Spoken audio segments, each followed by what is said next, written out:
Dear students, मैं ज्योति Saxena MS college Bikaner से। Student, हम नगर निगम के बारे में डिस्कस कर रहे थे। नगर निगम का संगठन क्या है, इनमें सदस्यों के लिए आरक्षण क्या है, इनका कार्यकाल कैसा है, नगर निगम में आयुक्त की क्या क्या शक्तियां हैं, नगर निगम की समितियों की क्या व्यवस्था है। आज हम बात करें नगर निगम के काम क्या क्या है। नगर निगम सब के जो भी कार्य हैं वो संविधान की 12वीं अनुसूची जोड़ी गई है और उनके कार्यों को बताया गया है कि उन्हें उनके 18 कार्य उन्हें बताए हैं कि वो सभी उन्हें अनिवार्य रूप से करने हैं। इन 18 विषयों को हम वापस से आपको बता रहे हैं। कस्बा नियोजन सहित नगर नियोजन करना, भूमि का उपयोग कर भवन निर्माण करना, सड़कें और पुल बनाना, आर्थिक और सामाजिक विकास के लिए योजनाएं बनाना, जन स्वास्थ्य और सफाई करना, घरेलू और वाणिज्य के प्रयोग के लिए पानी की व्यवस्था करना, अग्निशमन सेवाएं, नगरीय वन पर्यावरण का संरक्षण करना और उनका विकास करना, विकलांग और मंद बुद्धि के लोगों के हितों की रक्षा करना, नगरीय गरीबी को दूर करना, गंदी बस्तियों का विकास करना, उनकी समस्याओं को दूर करना, सांस्कृतिक और शैक्षणिक जो भी आयाम है उनका विकास करना, पार्क, खेल के मैदान में नगरीय सुविधाओं का संरक्षण करना, शमशान स्थलों का रखरखाव करना, पशुगृहों का निर्माण और पशुओं पर होने वाले अत्याचार की रोकथाम करने के प्रयास करना, जन्म और मृत्यु का पंजीकरण करना, सड़कों का विद्युतीकरण करना, बस स्टॉप, वाहन खड़े करने के स्थान आदि की व्यवस्था करना, बूचड़खानों का विनियमन करना। संविधान की 12वीं अनुसूची में जो नगर निगम को कार्य दिए हैं, नगर निगम के कार्यों को 2 भागों में बांटा जाता है, एक अनिवार्य कार्य और ऐच्छिक। भारत के सभी नगर निगमों की ऐच्छिक और अनिवार्य कार्यों की सूची एक जैसी नहीं है। राजस्थान इनके कार्यों का बस इतना ही ध्यान रखा है कि दोहराया नहीं जाना चाहिए।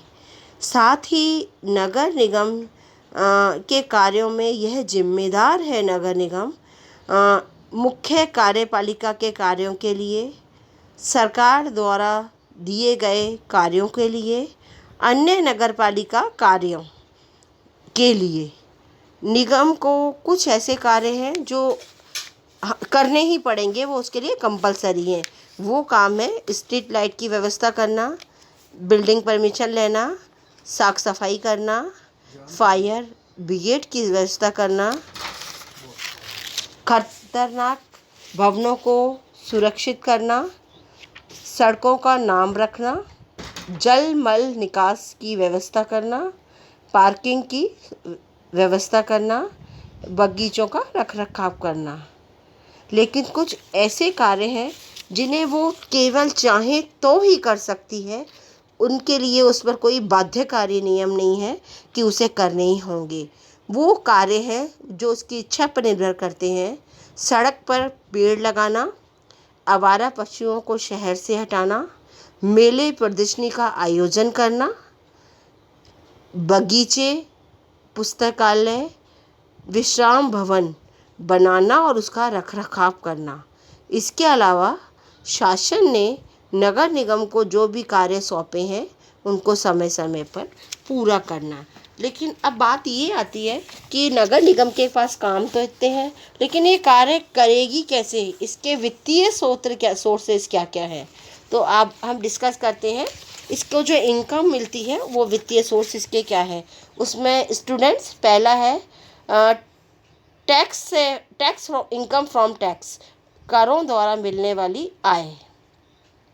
भारत के सभी राज्यों में नगर निगम के द्वारा कुछ कर लगाए जाते हैं। वो कर है संपत्ति, वाहन कर, पशुओं पर कर, विज्ञापन पर कर, शिक्षा पर, मनोरंजन पर, नाट्यशाला पर कर, बिजली के प्रयोग पर टैक्स, नगरीय भूमि के बढ़े हुए मूल्यों पर टैक्स, अचल संपत्ति के ट्रांसफ़र पर टैक्स।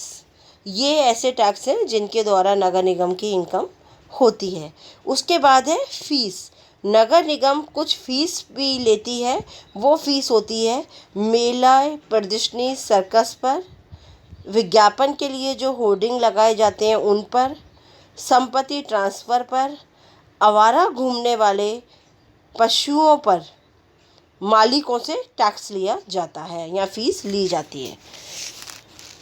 टैक्स और फीस के अलावा कुछ इन्हें नगर निगम को ग्रांट या अनुदान भी मिलता है। भारत में नगर निगम को राज्य सरकार के द्वारा सामान्य और विशेष अनुदान दिया जाता है। हर नगर निगम को जनसंख्या के अनुसार हर वर्ष प्रति व्यक्ति के हिसाब से ये अनुदान दिया जाता है। यह राशि राज्य सरकार अपनी आर्थिक स्थिति और क्षमता के आधार पर निर्धारित करती है। राज्य और केंद्र द्वारा बनाए गए कार्यक्रमों के लिए नगर निगम को अनुदान दिया जाता है। नगर निगम से ये उम्मीद की जाती है कि वो उन कार्यक्रमों को अच्छी तरीके से करे और सही अपने उद्देश्यों को प्राप्त करे। नगर निगम पर प्रत्यक्ष और अप्रत्यक्ष तरीके से भी नियंत्रण रखा जाता है। नगर निगम का आयुक्त राज्य सरकार का कर्मचारी होता है। राज्य सरकार ही उसकी नियुक्ति करती है। राज्य सरकार के द्वारा नगर निगम को किसी भी समय किसी भी योजना, सूचना, जानकारी के लिए कहा जा सकता है।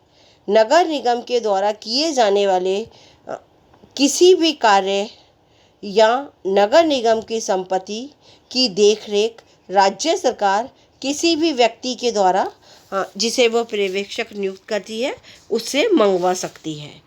राज्य सरकार को ये अधिकार है कि वह नगर निगम यदि किसी कार्य को नहीं कर रही तो वह उसे आदेश दे सकती है।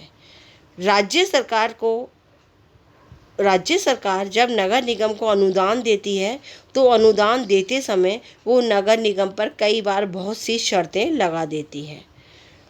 नगर निगम को नियंत्रित करने का राज्य सरकार का सबसे प्रभावशाली हथियार है उसे भंग किया जाना। यदि नगर निगम अपने कार्यों को नहीं कर पा रहा है या अपने कर्तव्यों का पालन नहीं कर पा रहा है या भ्रष्टाचार, अकार्यकुशलता नगर निगम में फैल रही है तो निर्वाचित नगर निगम को राज्य सरकार के द्वारा समय से भंग किए जाने का भी अधिकार है। Thank you student.